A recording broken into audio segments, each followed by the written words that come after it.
Hi ಎಲ್ರಿಗೂ ನಮಸ್ಕಾರ. Welcome to Vardha M blogs YouTube channel.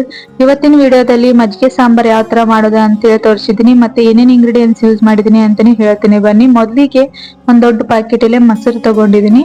So ಮನೆಯಲ್ಲಿ ಹಾಕಿರೋ ಮೊಸರು, ಇಲ್ಲ ಅಂತಂದ್ರೆ ಬೆಣ್ಣೆ ಕಡ್ದಿರೋ ಹಾಲು ಇರುತ್ತಲ್ವಾ, ಅಂದ್ರೆ ಮಜ್ಜಿಗೆನ ಅದ್ರಲಿಂತ ಮಾಡಿದ್ರಂತೂ ಇನ್ನೂ ಬೆಸ್ಟ್ ಅಂತಾನೆ ಹೇಳ್ಬೋದು. ಬಟ್ ಇವಾಗ ಎಲ್ಲಿ ಸಿಗ್ಬೇಕು ಬೆಂಗಳೂರಲ್ಲಿ ಆತರ, ಹಂಗಾಗಿ ನಾ ಪಾಕೆಟ್ ಮೊಸರ್ಲಿಂತಾನೆ ಮಾಡ್ತೀವಿ ನಮ್ಮ ಮನೇಲಿ. ಸೊ ಹಂಗಾಗಿ ನಾವ್ ಹೆಂಗ್ ಮಾಡ್ತೀವಿ ಅಂತ ತೋರಿಸ್ತಾ ಇದೀನಿ.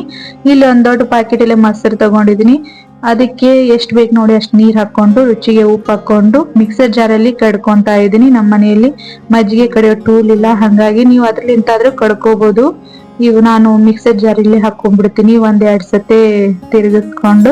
ಇವಾಗ ಒಂದ್ ಪಾತ್ರೆಯಲ್ಲಿ ಅದನ್ನ ಸೇರಿಸ್ಕೊಂಡು ಒಂದ್ ಸೈಡ್ ಅಲ್ಲಿ ಅದಿಟ್ಕೊಂತೀನಿ. ಇವಾಗ ಇದಕ್ಕೆ ಮಸಾಲೆ ಯಾವ ತರ ಮಾಡ್ಕೊಳೋದಂತೆ ತೋರಿಸ್ತಾ ಇದೀನಿ. ಒಂದ್ ಸಣ್ಣ ಮಿಕ್ಸರ್ ಜಾರಿಗೆ 1 ಹಿಡಿಯಷ್ಟು ಕೊತ್ತಂಬರಿ ಹಾಕೊಂತ ಇದೀನಿ.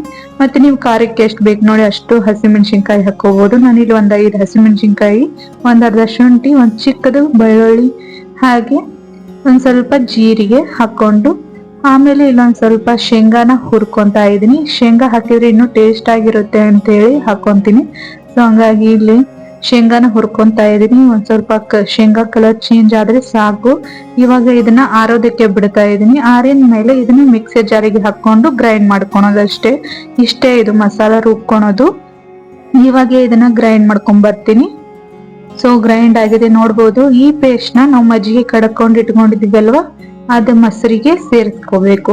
ಸೊ ಮನೆಯಲ್ಲಿ ಮಾಡ್ತಾರಲ್ಲ ಮೊಸರು, ಅದ್ರಲಿಂತ ಅಂದ್ರೆ ಇನ್ನೂ ಸಖತ್ತಾಗಿರುತ್ತೆ. ಬಾಳ ಹುಳಿ ಇರಬಾರ್ದು, ಹುಳಿ ಮೊಸರು ಮಾಡಿದ್ರೆ ಟೇಸ್ಟ್ ಆಗಿರೋದಿಲ್ಲ. ಸೊ ಒಂದ್ ಸ್ವಲ್ಪ ಮೀಡಿಯಂ ಹುಳಿ ಇರುತ್ತೆ ನೋಡಿ ಮೊಸರು, ಅದ್ರಲಿಂತ ಮಾಡಿದ್ರೆ ಮಜ್ಜಿಗೆ ಸಾರು ಸಖತ್ತಾಗಿರುತ್ತೆ. ಇದು ಬಾಡಿಗೂ ತಂಪು ಮತ್ತೆ ಕಣ್ಣಿಗೂ ತಂಪು, ರುಚಿನೂ ಅಷ್ಟೇ ಇರುತ್ತೆ. ಬೇಳೆ ಸಾಂಬಾರ್ ತಿಂದು ಬೋರ್ ಆಗ್ತಾ ಇದ್ರೆ ಈ ತರ ಮಜ್ಜಿಗೆ ಸಾರು ತಟ್ಟಂತೆ ಮಾಡ್ಕೊಂಡು ತಿನ್ಬೋದು. ಸೊ ಇವಾಗ ಎಲ್ಲಾನು ಮಸಾಲ ಮಜ್ಜಿಗೆಗೆ ಸೇರಿಸ್ಕೋಬೇಕು. ಇವಾಗ ಒಗ್ಗರಣೆ ಕಟ್ಕೊಳೋದಿಕ್ಕೆ ಒಂದ್ ಸ್ವಲ್ಪ 2 ಟೇಬಲ್ ಸ್ಪೂನ್ ಅಷ್ಟು ಎಣ್ಣೆ ಹಾಕೊಂಡು, ಅದಕ್ಕೆ ಒಂದ್ ಸ್ವಲ್ಪ ಸಾಸಿವೆ, ಜೀರಿಗೆ ಮತ್ತೆ ಕರಿಬೇವದ್ದು ಒಗ್ಗರಣೆ ಕೊಟ್ಕೊಂತಾ ಇದೀನಿ. ಇದು ಆರಿದ ಮೇಲೆ ಮಜ್ಜಿಗೆ ಸೇರಿದ್ರೆ ಸಖತ್ತಾಗಿರೋ ಮಜ್ಜಿಗೆ ಸಾಂಬಾರು ರೆಡಿ ಆಗುತ್ತೆ. ಇಷ್ಟೇ, ಇದು ಸಿಂಪಲ್ ಆಗಿ ಕ್ವಿಕ್ ಆಗಿ ಮಾಡ್ಕೋಬಹುದು. ಇವಾಗ ಒಗ್ಗರಣೆ ಕಟ್ಕೊಂಡಿದ್ದು ಇದಕ್ಕೆ ಮಜ್ಜಿಗೆ ಸಾಂಬಾರಿಗೆ ಸೇರಿಸಿದ್ರೆ ರೆಡಿನೇ ಆಗ್ಬಿಡುತ್ತೆ. ಮಜ್ಜಿಗೆ ಸಾಂಬಾರ್ ರೆಡಿ ಆಗಿದೆ. ಇವಾಗ ಚೆನ್ನಾಗಿ ಮಿಕ್ಸ್ ಮಾಡ್ಕೊಂಡ್ರೆ ಸಾಕು. ಇದಕ್ಕೆ ನೀವು ಬೇಕಾದ್ರೆ ಒಂದ್ ಸ್ವಲ್ಪ ಸ್ವೀಟ್ ನು ಆಡ್ ಮಾಡ್ಕೋಬಹುದು. ನಾನಿಲ್ಲಿ ಒಂದ್ ಸ್ವಲ್ಪ ಸಕ್ಕರೆ ಹಾಕೊಂತಾ ಇದ್ದೀನಿ. ಇದು ಆಪ್ಷನಲ್, ಬೇಕಂದ್ರೆ ಹಾಕೋಬಹುದು, ಇಲ್ಲಾಂದ್ರೆ ಸ್ಕಿಪ್ ಮಾಡ್ಕೋಬಹುದು ಬೇಡ ಅಂದ್ರೆ. ಇವಾಗ ಒಂದ್ ಸ್ವಲ್ಪ ಸಕ್ಕರೆ ಹಾಕೊಂಡು ಚೆನ್ನಾಗಿ ಮಿಕ್ಸ್ ಮಾಡ್ಕೊಂಡ್ರೆ ಸೂಪರ್ ಟೇಸ್ಟಿ ಆದ ಮಜ್ಜಿಗೆ ಸಾಂಬಾರ್ ರೆಡಿ ಆಗುತ್ತೆ.